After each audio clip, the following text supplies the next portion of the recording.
Boa noite, irmãos. É bom estarmos reunidos mais uma vez para o estudo da palavra do Senhor esta noite. Antes da gente entrar na mensagem em si, eu queria apenas fazer um breve comentário. Essa é a 12ª pregação que eu trago aqui na IBI, e isso é um motivo de grande alegria e gratidão para mim. Alegria porque nesses 4 anos em que eu tenho trazido mensagens aqui para os irmãos, eu pude desfrutar do privilégio que é meditar na palavra do Senhor com mais atenção, com mais profundidade, e de compartilhar os tesouros que podemos encontrar na palavra. E gratidão, porque é uma responsabilidade muito grande estar aqui na frente. Então, eu sou grato ao Rafa, viu, Rafa? Valeu você por assistir, pela oportunidade de poder pregar de vez em quando. E sou grato também aos irmãos, que de alguma forma apoiam isso. Quer dizer, imagino que se eu não estivesse abençoando e edificando a vida dos irmãos, vindo aqui pregar, vocês comunicariam isso a mim, ou então a liderança. Então, se eu estou aqui ainda, depois de 12 pregações no total, e agora a 4ª nesse ano, eu tenho a agradecer também aos irmãos. E eu deixo um convite, um encorajamento. Se você é homem, se você ama a Bíblia, e se você gosta de pensar, gosta de compartilhar aquilo que você pensa, é provável que você tenha muito a ganhar em pensar sobre um texto da palavra e compartilhar esse texto através de uma pregação. É uma experiência, uma oportunidade muito enriquecedora e com certeza nos ajuda a amadurecer e crescer. Então, talvez seja algo que você deveria considerar e dar uma chance, sabe? Mas dito isso, vamos então ao nosso trecho de hoje, do Salmo 119, que começa no versículo 137. É o 18º trecho, já que a gente está estudando nesse capítulo. Salmo 119, verso 137 até o 144.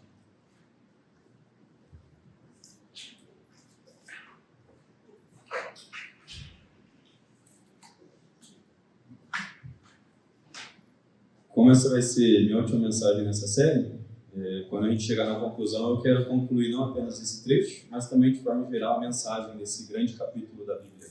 É um capítulo grande e também é um grande capítulo. Mas a gente vê isso quando chegarmos lá. Por enquanto, vamos então à leitura do Salmo 119, os versos 137 até o 144. Diz assim o texto: Justo és, ó Senhor, e retos são os teus juízos. Os teus testemunhos que ordenaste são retos e muito fiéis. O meu zelo me consumiu, porque os meus inimigos se esqueceram da tua palavra. A tua palavra é muito pura, portanto o teu servo a ama. Pequeno sou e desprezado, porém não me esqueço dos teus mandamentos. A tua justiça é uma justiça eterna, e a tua lei é a verdade. Aflição e angústia se apoderam de mim, contudo os teus mandamentos são o meu prazer. A justiça dos teus testemunhos é eterna. Dá-me inteligência e viverei. Uma das primeiras coisas que salta aos olhos aqui é o fato da palavra justo ou justiça aparecer várias vezes no trecho. E isso não é à toa, tá? Um dos motivos é que ela inicia com a letra do alfabeto hebraico correspondente à letra desse trecho, a letra de Sad, como deve estar vendo aí na sua Bíblia. Então, de alguma forma, esse é o grande tema desse salmo, justiça. Ele está presente no começo, no meio e no fim desse poema que a gente vai meditar. Versículo 137, então, diz: Justo és, ó Senhor, e retos são os teus juízos. O verso 137 começa declarando algo do caráter de Deus. Não são muitas vezes que o salmista faz isso aqui no capítulo 119. No verso 12, ele diz que Deus é bendito. No 68, ele diz que Deus é bom. Aqui ele diz que Deus é justo. E no 151, que a gente vai ver na próxima mensagem da série, ele diz que Deus está perto, que ele é um Deus próximo. Até onde eu pude pesquisar, essas são as ocorrências dessa caracterização de Deus. Então não é algo muito comum nesse salmo. Então é algo que deve chamar a nossa atenção. Essa é uma boa dica para a leitura bíblica. Tanto aquilo que se repete muito, como aquilo que é raro, as duas coisas podem dar para a gente uma boa pista de onde a gente deve focar a nossa atenção. Então veja que ao iniciar o texto com essa declaração, ele está embasando muito do que ele vai falar em seguida. Tudo que ele vai dizer sobre a palavra de Deus, todos os adjetivos e características que ele vai dar sobre a Bíblia, se originam em um mesmo lugar, que é no próprio Deus, que nesse seu atributo dele ser justo. Ainda no 137, ele diz que os juízos do Senhor são retos. Tudo aquilo que Deus ordena e decreta é perfeito e justo. Deus foi justo em ter criado todas as coisas, os céus e a terra. Ele foi justo em ter criado a possibilidade de o mal e do pecado. Ele seria justo se condenasse toda a humanidade ao inferno por causa da nossa rebelião e pecado. E ele é justo também a oferecer perdão aos pecadores. Não por ele ser um Deus que varre o pecado para debaixo do tapete, o que ele não é, Não por ele ser um Deus que perverte a própria justiça só para o nosso bem, como se Deus negar a si mesmo, ao seu próprio caráter, negar a si mesmo fosse algo bom ou mesmo algo possível. Não, ele é justo ao oferecer o perdão aos pecadores, porque Cristo na cruz cumpriu a justiça de Deus. E nele Deus puniu com justiça cada pecado do seu povo.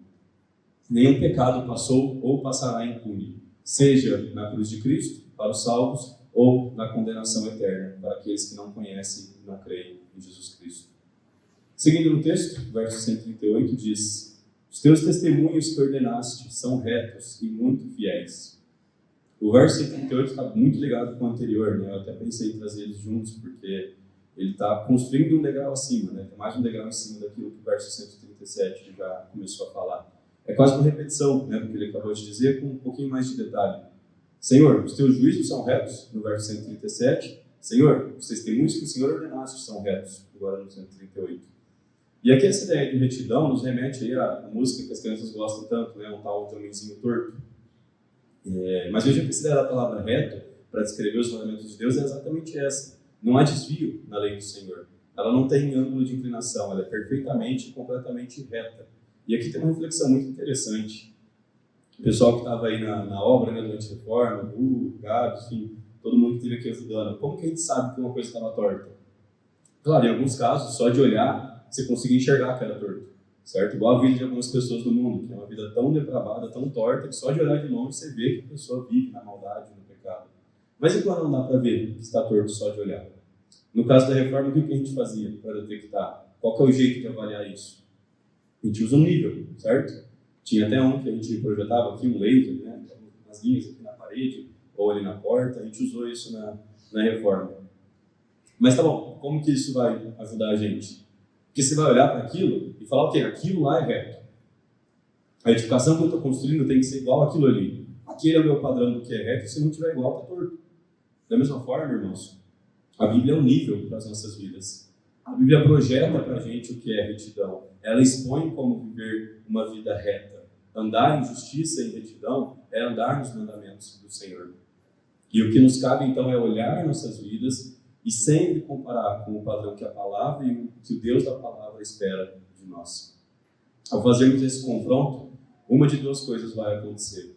Ou nós vamos ser como o homenzinho da música, quando encontrou a Bíblia, foi e endireitou a sua vida, ou nós vamos ser como tantos hoje em dia, que ao invés de buscar endireitar a própria vida, para ficar mais parecida com a palavra, buscam entortar a palavra, distorcer aquilo que Deus disse, para fazer a Bíblia parecer tão torta quanto a vida da pessoa.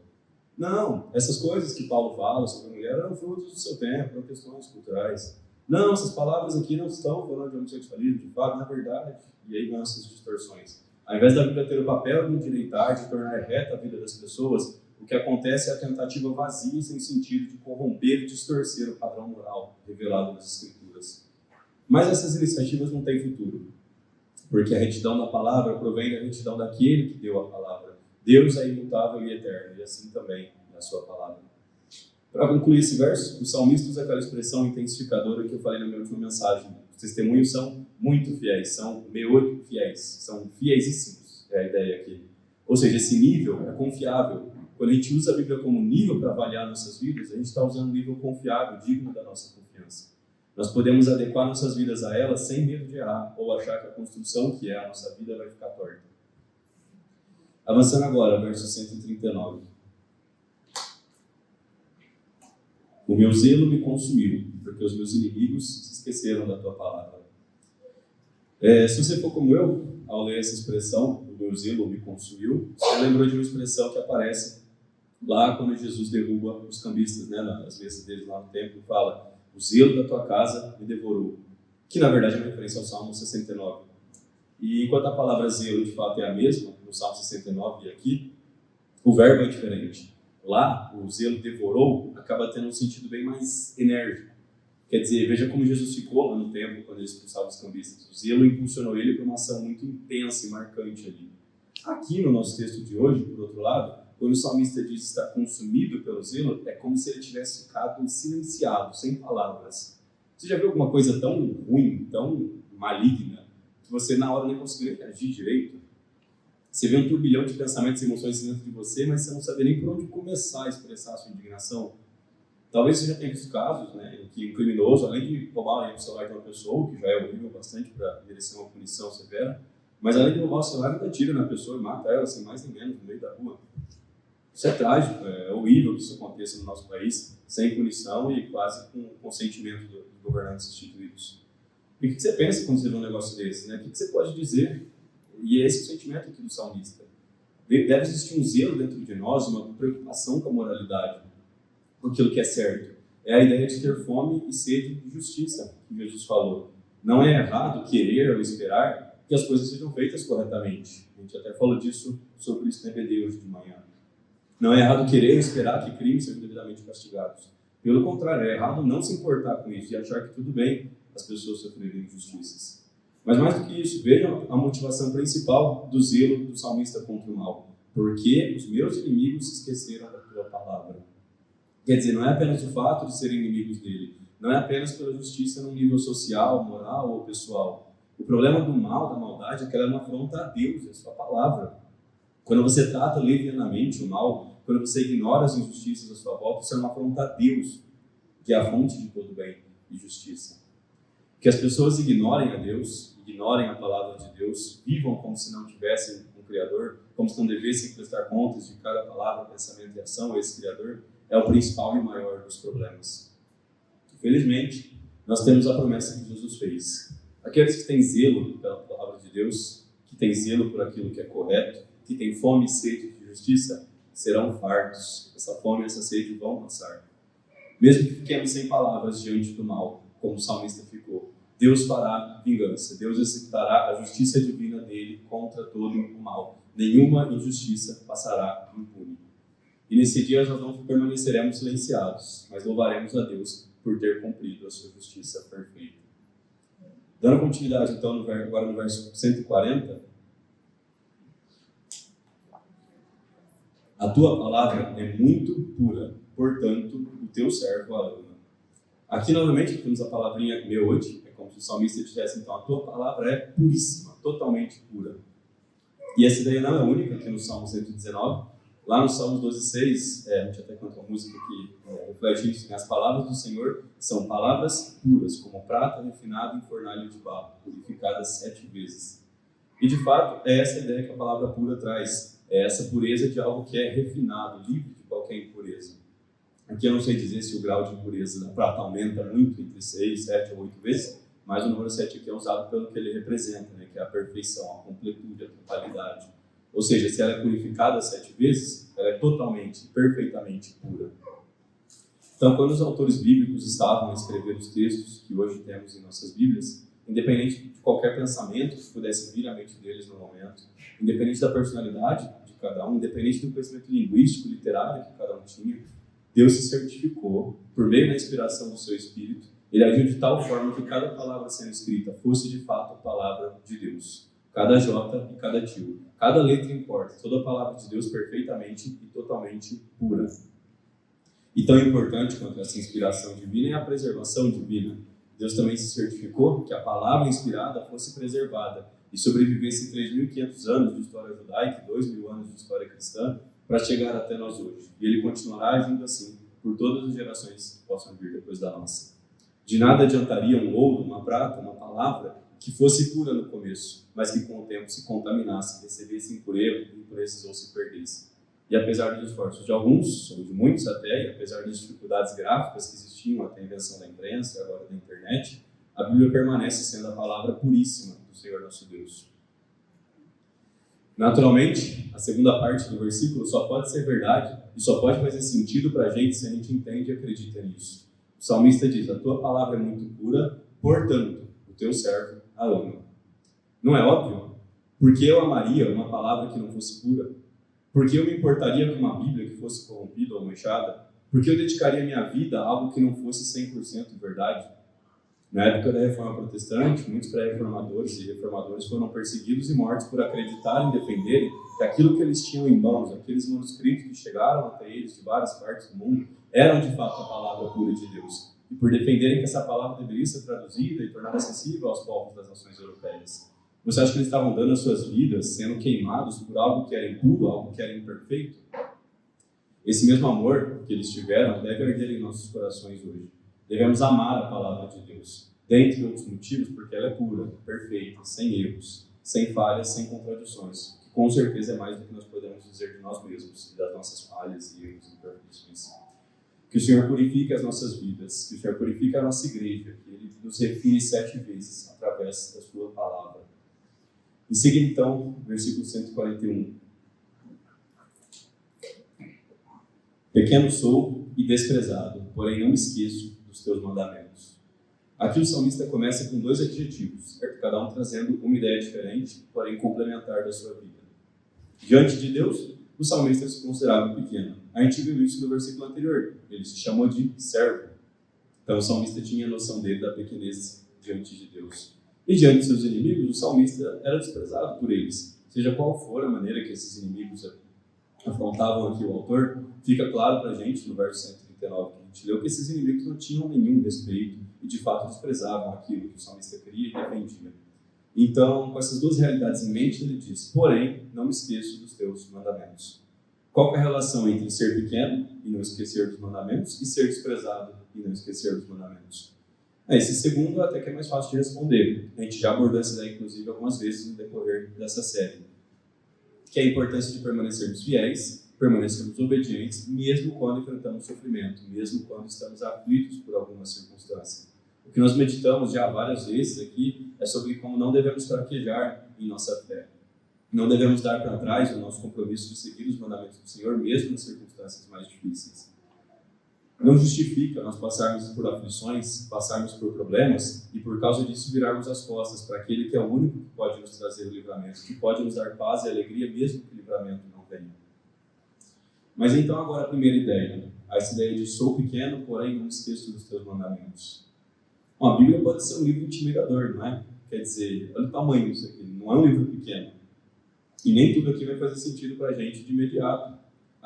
Mesmo a gente lendo 1 ou 2 vezes, quer dizer, será que eu, na minha pequenez, nos meus pecados, nas minhas limitações, sou capaz de entender e seguir os mandamentos de Deus? Abram rapidamente as Bíblias em Deuteronômio 29 e 29. Eu quero ler essa passagem com os irmãos. Deuteronômio 29 e 29.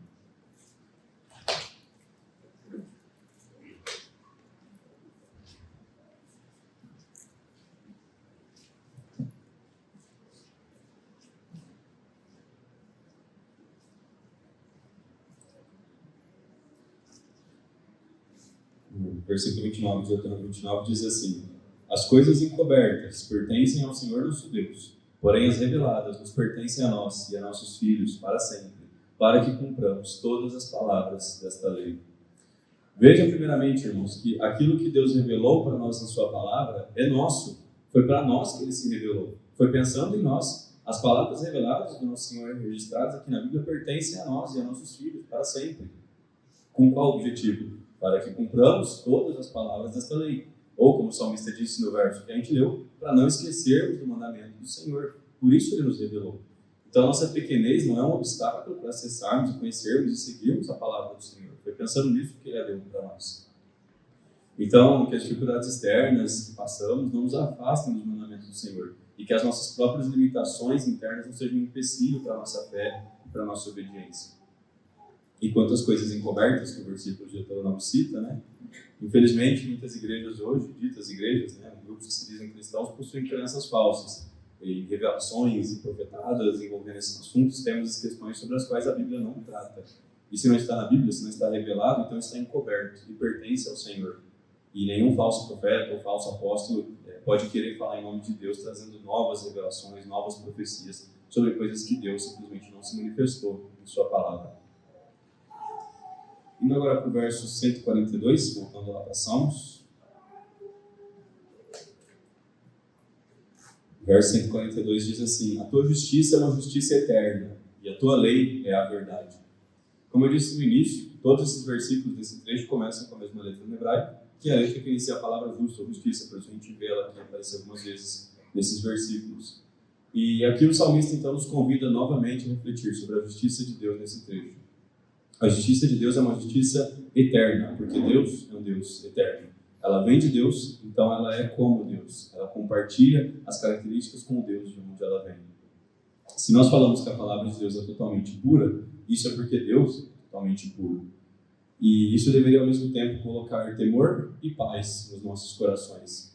Por que temor? Porque Deus é puro, é justo, e nós não somos. Nós não somos justos, nós não somos santos como Deus é santo.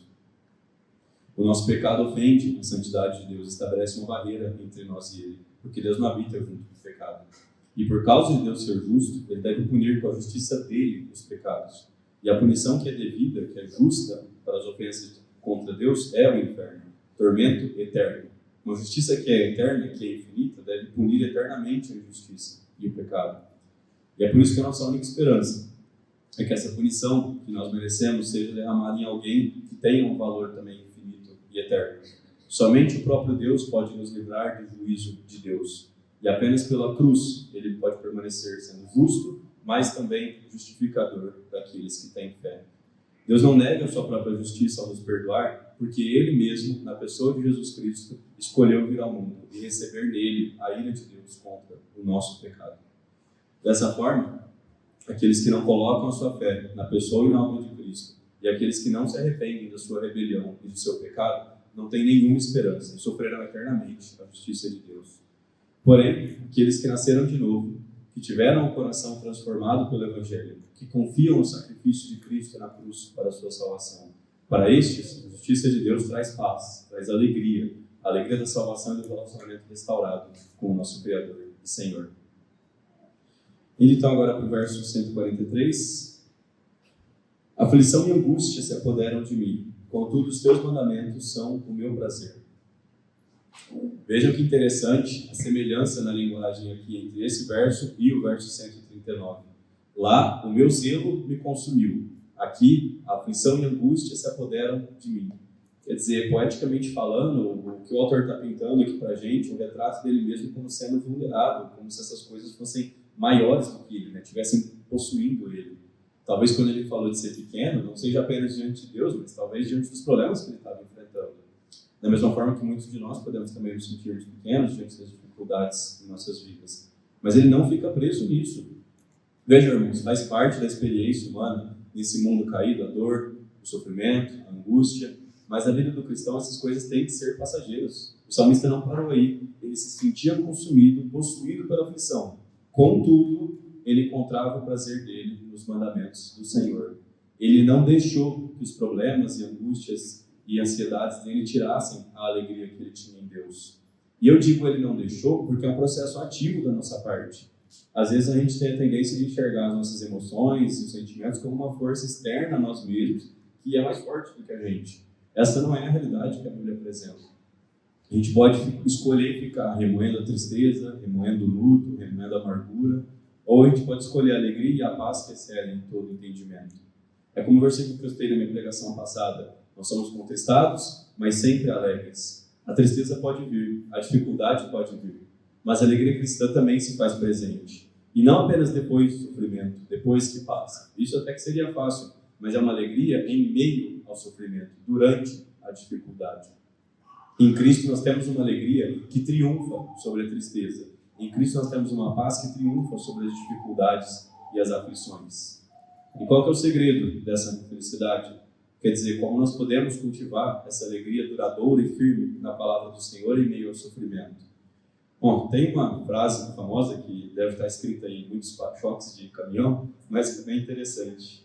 Diz assim: não diga a Deus que você tem um grande problema, diga ao seu problema que você tem um grande Deus. Essa é boa, né?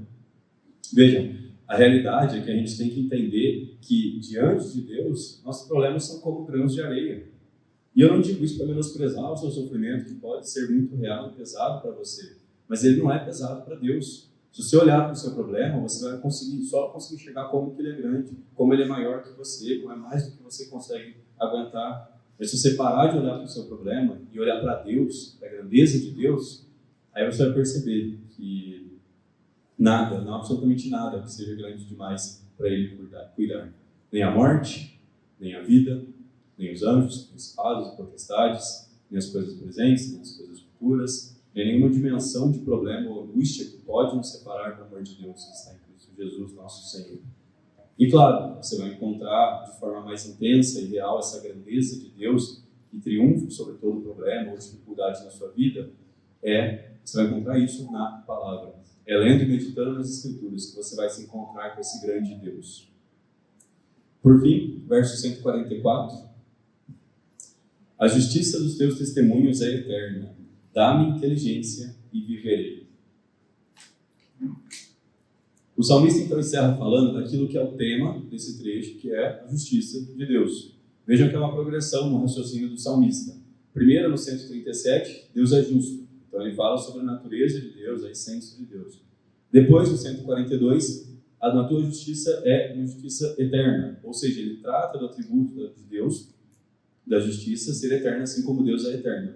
E agora, no 144, a justiça dos teus testemunhos é eterna. Ou seja, na medida em que o próprio Deus é justo e é eternamente justo, assim também serão as ações, e no caso aqui do versículo, as palavras que vierem dele. Tudo aquilo que Deus decreta, tudo aquilo que Deus ordena em sua soberania, tudo aquilo que Deus proclama e faz é justo para sempre. Nele não há falha nem defeito, tampouco nos seus testemunhos, tampouco na sua palavra há falha ou defeito. Nós podemos e devemos confiar as nossas vidas na Bíblia, porque ela é inteiramente digna da nossa fé e da nossa confiança. Da mesma forma que nós podemos e devemos confiar nossas vidas a Deus, Cristo, porque Ele é inteiramente digno da nossa fé e da nossa confiança. A última frase do salmista aqui nesse trecho é bem interessante e chama a nossa atenção. Dá-me inteligência e viverei. Lembra que eu falei no início que aquilo que acontece muito e aquilo que acontece pouco deve chamar a nossa atenção? Bom, aqui está um exemplo disso. Vejam que no texto, irmãos, quantas coisas o salmista pediu a Deus nesse trecho. Quantos pedidos ele faz a Deus? Esse é o único, perceberam? O salmista faz várias declarações grandiosas sobre Deus, sobre a palavra de Deus, e até comenta sobre a si mesmo, suas próprias circunstâncias, mas ele deixa para o final a única coisa que ele poderia pensar em pedir diante dessas declarações todas. Então, diante de tudo que foi pregado aqui hoje, diante de tudo que nós vimos sobre a palavra de Deus e da nossa pequenez, o que mais o salmista poderia pedir a Deus, senão inteligência, para entender e interpretar a palavra? Nós devemos ler inteligência aqui não apenas como uma capacidade para entender a palavra, mas um entendimento em si. Senhor, me faça entender o que eu estou lendo, me dê o entendimento para compreender o que o Senhor está revelando. Lá no início do Salmo 119, no verso 18, a gente viu, abre tu os meus olhos para que veja as maravilhas da tua lei. Paulo, instruindo Timóteo, diz que ele deve meditar na palavra, mas que do Senhor viria o entendimento. Apenas quando a gente tem nossos olhos e nossas mentes iluminados pelo Espírito Santo de Deus, é que a gente pode entender e compreender e inteligir aquilo que Deus revelou em sua palavra. A confiança do salmista era que ao aprender e entender a palavra do Senhor, essa palavra justa, pura, reta e eterna, daria a ele vida. Ele traz uma confiança e que ecoou por séculos, até algo semelhante ser dito por Simão Pedro nos Evangelhos. Depois de um discurso duro, aparentemente duro de Jesus, em que muitos simplesmente viraram as costas, ele pergunta se os discípulos também o vão abandonar. Ao que Pedro responde: Senhor, para quem iremos nós? Tu tens as palavras da vida eterna. Então que o Senhor nos dê o entendimento da sua palavra para que tenhamos vida e vida eterna nele. Não é, irmãos? Para concluir, eu gostaria de quebrar um pouquinho o protocolo, aproveitando que o Rafa não está aqui, e fazer algo um pouco diferente na conclusão. Como eu disse, a minha intenção é concluir não apenas a pregação de hoje, mas a minha participação na série do Salmo 119. E eu gostaria então de fazer duas coisas. Primeiro, eu quero que os irmãos vejam um vídeo de 1 minuto. Talvez os irmãos já tenham visto esse vídeo ou algum vídeo semelhante. Ele chama, o título dele é Imagine se você tratasse a sua Bíblia como trata o seu celular. Só para a luz não, só.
Obrigado.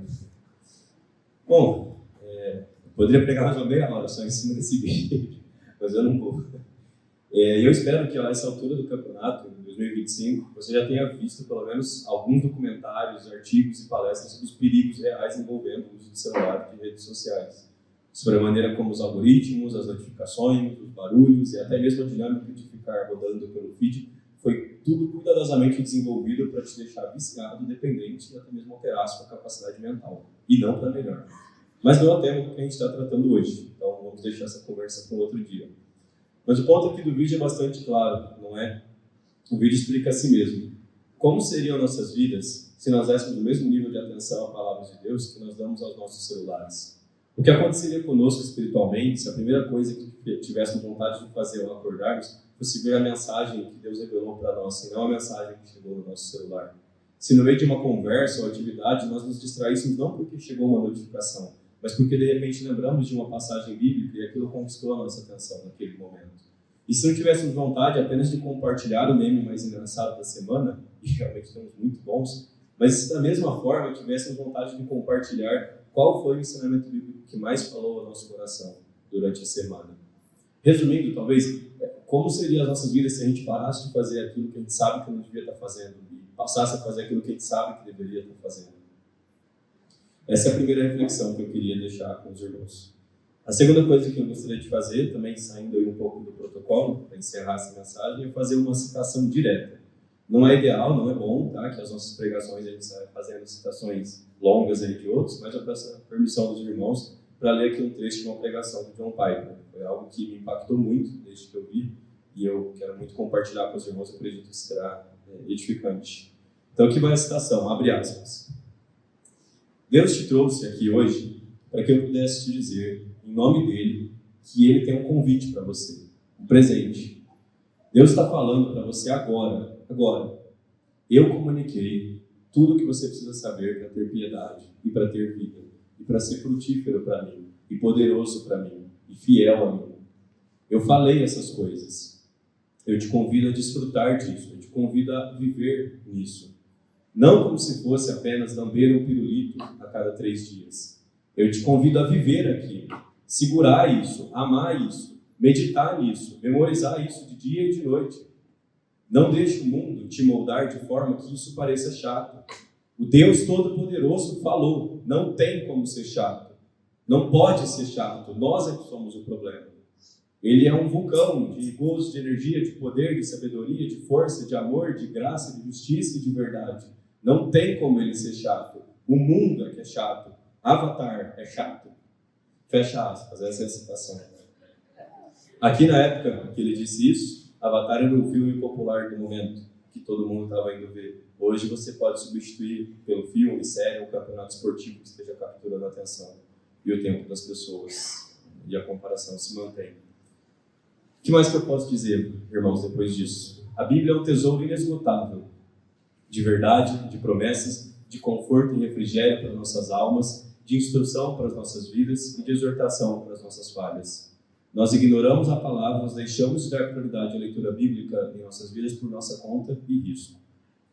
Abra as Bíblias por último em Provérbios 4, versículo 13. Quero ler esse verso e orarmos para encerrar.